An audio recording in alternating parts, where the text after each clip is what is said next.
Now we will discuss about what is meta description. If we see on Google SERP, like here we have searched with hearing aids, this is the keyword, we have searched on SERP, this is the result set, the organic results. Now you see these two lines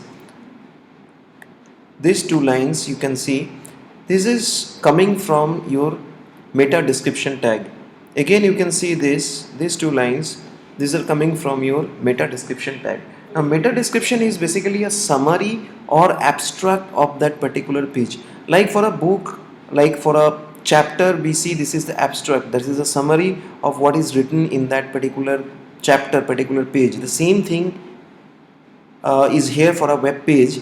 Whatever the content, whatever the subject matter of that page, you can write down a summary in 2 lines about that particular page. So this is called meta description. Now there is a rule of writing this meta description tag. Now before moving into the rule of meta description, let us see what is the meta description in the source code. So for 7boats.com, if we go to